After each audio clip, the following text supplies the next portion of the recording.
ახლა კი ჩვენი სტუმარი, განსაკუთრებული ადამიანი, ავსტრალიური ოსკარის ნომინანტი, პრეზიდენტი მიხეილი და მსახიობი ანუ მიხეილ გომიაშვილი, მიშა.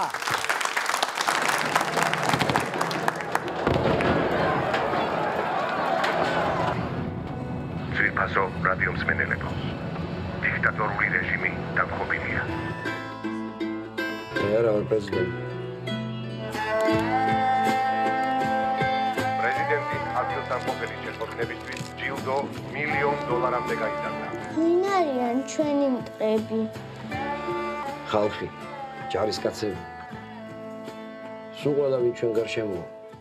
მიშა! მიშა გომიაშვილი!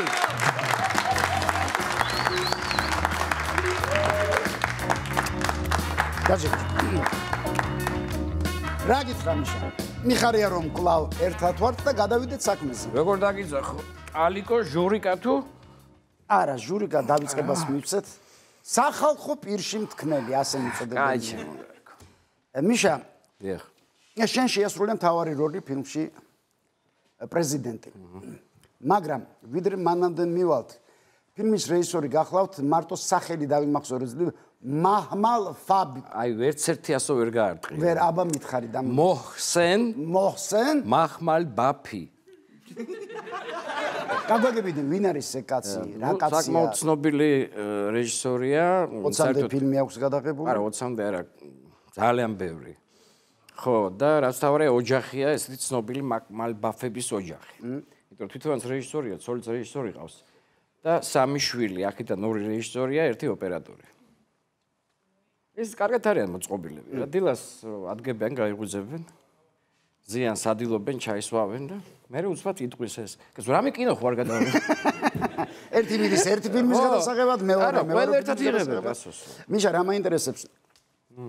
ეს კაცი ირანელია, ეს კაცი არის ირანელი, არის ირანში აცხოვრობს როგორც. არა, გამოქცეულია ირანიდან, იმიტომ რომ დაჭერილი იყო. აბატია, დავაზუსტოთ. გამოქცეულია თუ გამოძევებული? არა, გამოქცეული. გამოქცეულია. თუ არ ვცდები, მაგას მოქალაქეობა, ასე სოფლიო მოქალაქეა. ცხოვრობს ლონდონში. მთელი თავისი ოჯახით. შენ როგორ მოხვდი ამ ფილმში? ამ ხანაკმასთან. მაჰმალ ბაფთან. მაჰმალ ბაფთან როგორ მოხვდი ამ ფილმში? ცნობილი ისტორია. მოსკოვის საერთაშორისო კინოფესტივალზე გადიოდა ჩემი სხვა ფილმი გარი პარაჯანოვის ყველა წავიდა სიუშვილი ასე ქვია და იქ თამაშობ პარიკმახერს. ხო და ნუ ეს იყო ეს მაჰმალ ბაფი ძალიან ბევრი ფესტივალის თავმჯდომარეა, ჟურის ვენეციაში, ნუ ყველგან. აქაც იყო მოსკოვის კინოფესტივალზე ჟურის თავმჯდომარე, ნახა ეს ჩემი ფილმი. და მოეწონა ეს პარიკმახერი ასე ვთქვათ.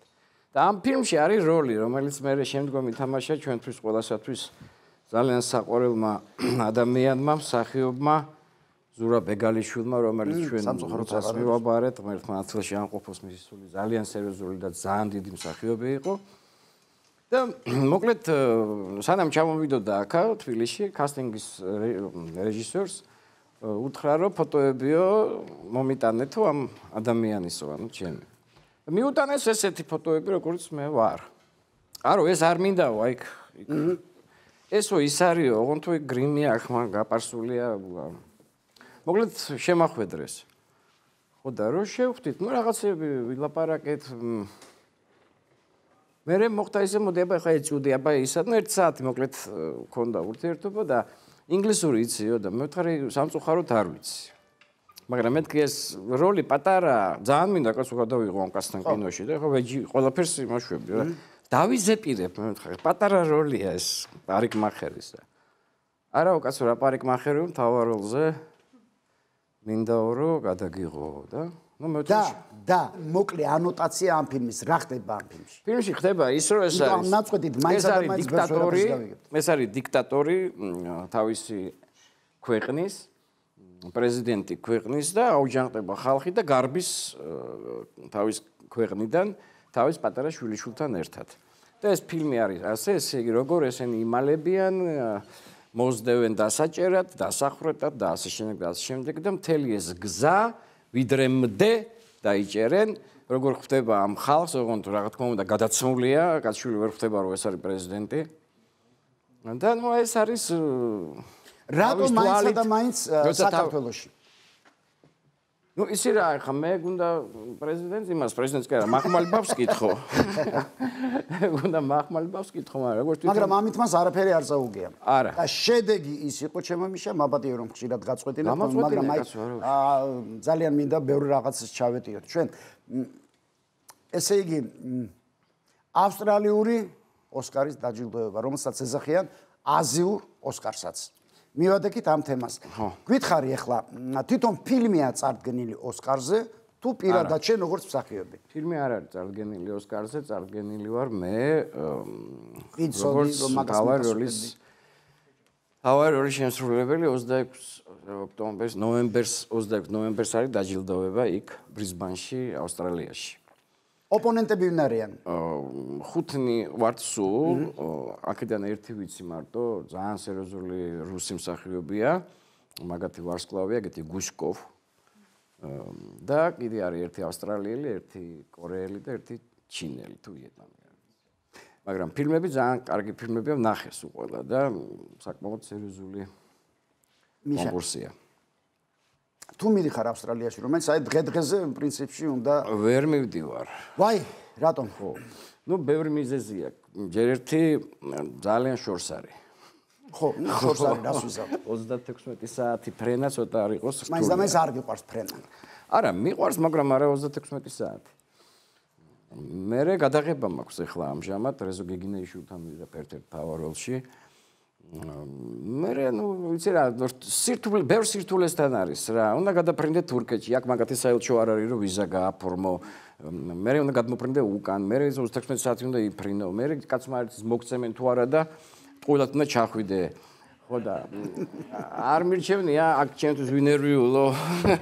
არ შევრცხები მაინც საერთოდ. მე შენთან ერთად ვინერვიულებ, ჩემო მიშა. მე შენთან ერთად. უკვე დიდი ხანია, იმიტომ რომ თქვენ იცით 22 რიცხვიდან, მაგრამ მე გიცოდი 2 თვის წინ.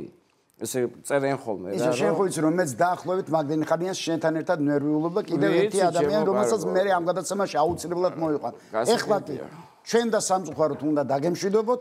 გითხრა ნახვამდის. დიდი მადლობა. კარგად.